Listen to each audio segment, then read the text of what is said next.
I've got a slightly more unusual stitch for you now, not such a common stitch, but a very beautiful stitch. It takes a little bit longer, this stitch, and we need 2 threads to do it. So this is the stitch that we're going to do here.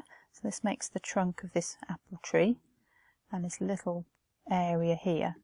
And all we're doing really is couching over another stitch, so stitching over the top of another stitch. So I've got my thread that's going underneath, and then my thread that I'm going to actually couch on top with. So the thread underneath I've actually doubled up. You can choose how many threads you have underneath depending on how high you want your trailing to look. So I've got 2 here with a single thread over the top, so you can sort of see that angle. You can see how high that stitch is. If you want it to be high, you can put more threads underneath. That's up to you. Don't do it too thin, else you don't really get the effect of it. So I'm going to put this thread in first.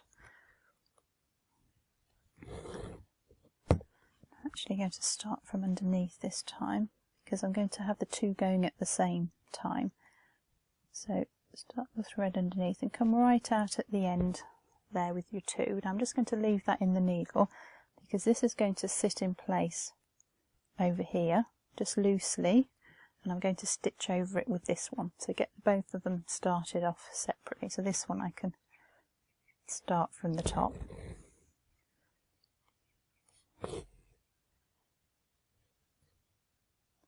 Now the hardest thing with this stitch is it's not technically a difficult stitch, but to do it so it looks nice and smooth is a little bit harder, so it just takes a bit of practice.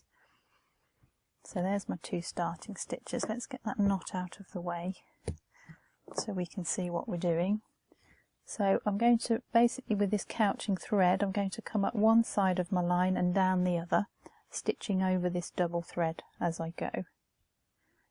So straight up one side, you can start by putting your stitch in place, and then straight back down the other. Now you can get a couple of stitches in first and go back and fill in later if you need to. Just want to get that couch down.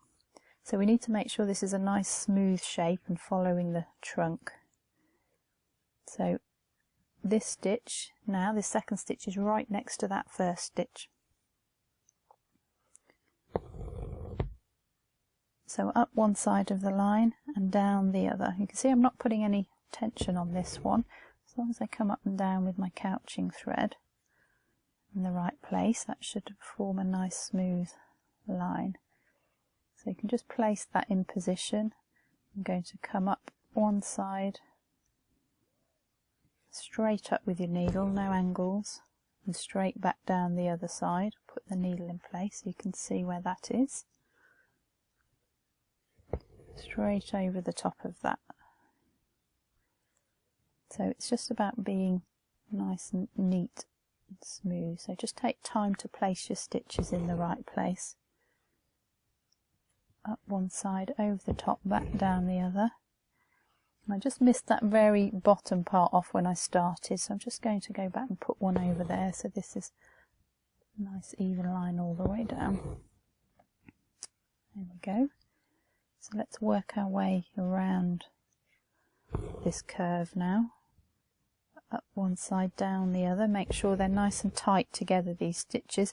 If I had a different colour underneath here, you shouldn't be able to see any of that colour when you finished. It should all be covered by the stitch over the top. I'm using the same colour just in case I can see it, so it's blending in, but the principle is the whole of that thread underneath, that double thread, is covered by the couching stitch. So nice and slowly around there, get that nice smooth edge. Going around a corner can be, around a curve can be a little bit trickier because you need a nice smooth curve if you can.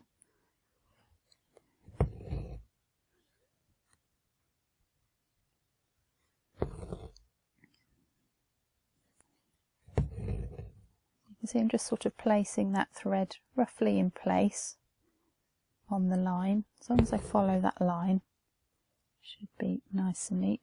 And this stitch over the top is hugging those 2 underneath. It's straight up one side and straight down the other. There aren't any gaps. If you feel it's a little bit rough and it needs an extra stitch, you can go and put an extra one in here and there. Just pull them a little bit tighter so they don't stick up, because you're adding a stitch over the top really. But if you want to smooth it out, that's easy to do. Let's just put another one in there.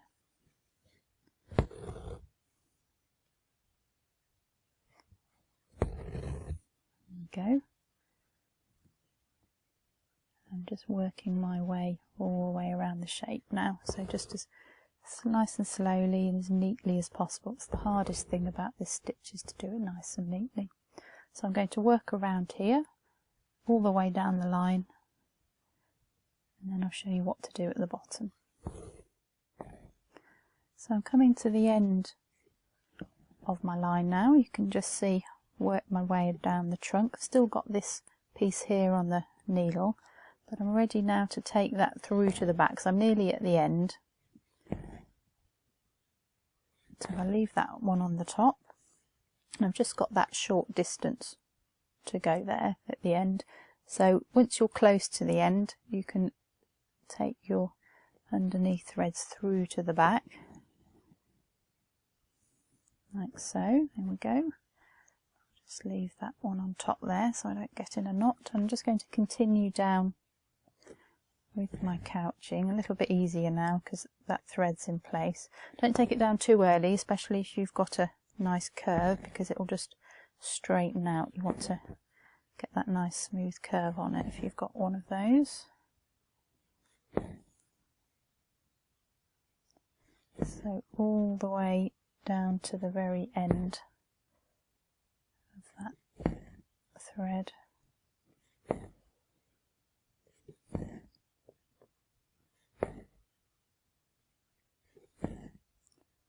Last few stitches.